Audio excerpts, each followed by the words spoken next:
ফিল্লাহ, আম্মা বা'দ। উপস্থিত সম্মানিত উলামায়ে কেরাম, মুসল্লিয়ান ইজাম, আমরা সকলেই ভারাক্রান্ত।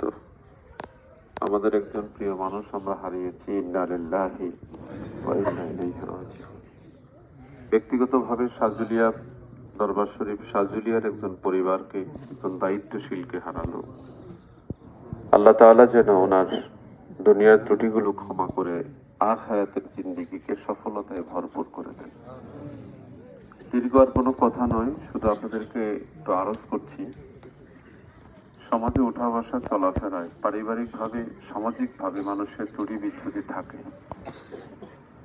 এটা আমার আপনার সবার ভিতরেই কম বেশি আছে। আল্লাহ তাআলা ক্ষমা করুন। আমরা যদি একজনকে ক্ষমা করে দেই, আল্লাহ আমাদেরকে ক্ষমা করে দেবেন।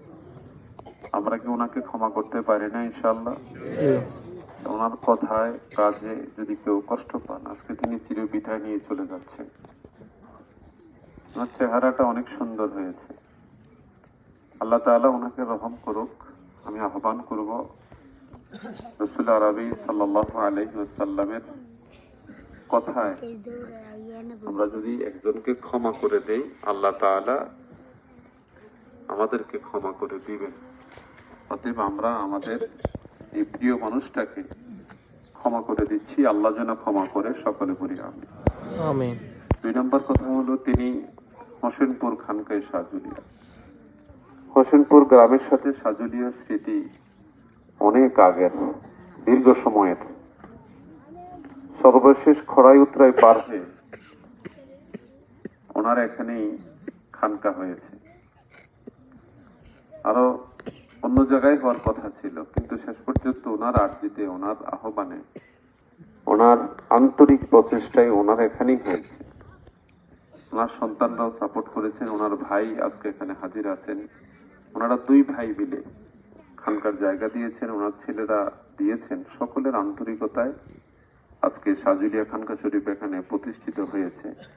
পাশাপাশি মাদ্রাসায় সাজুলিয়া ছোট ছোট বাচ্চা কাচ্চারা দ্বীনি ইলম শিক্ষার জন্য একটি ব্যবস্থাপনা করে গেছেন। এটা ওনাদের জন্য, এই গ্রামের জন্য, কবরবাসীদের জন্য উপকারের একটি জায়গা। এখানে দোয়া হয়, দ্বীনি কাজ হয়, দ্বীনি ইলম শিক্ষা গ্রহণ করা হয়।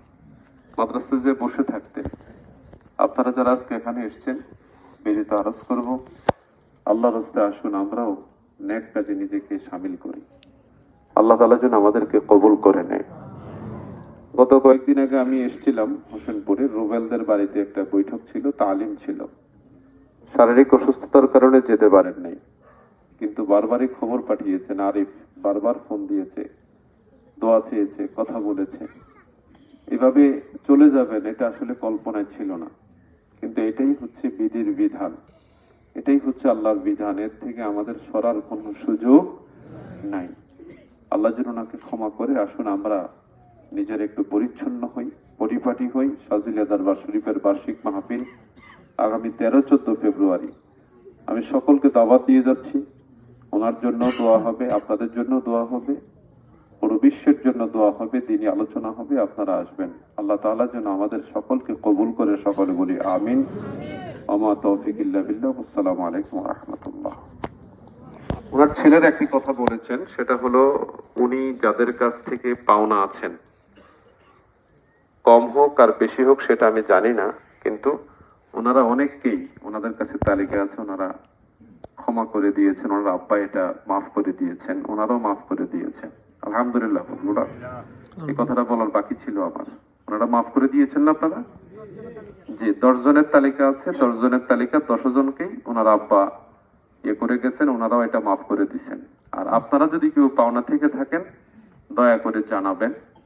যদি মনে করেন মাফ করবেন, সেটা আপনার মনের ব্যাপার, কিন্তু যদি পাওনা থাকেন, দয়া করে ওনাকে ঋণ মুক্ত করবেন। আল্লাহ যেন ওনার সন্তানদেরকে দিনদার বানায় দেয়। আমিন। আল্লাহ যেন ওনাদেরকে দিনের পথে কবুল করে। আসসালামু আলাইকুম ওয়া রাহমাতুল্লাহ।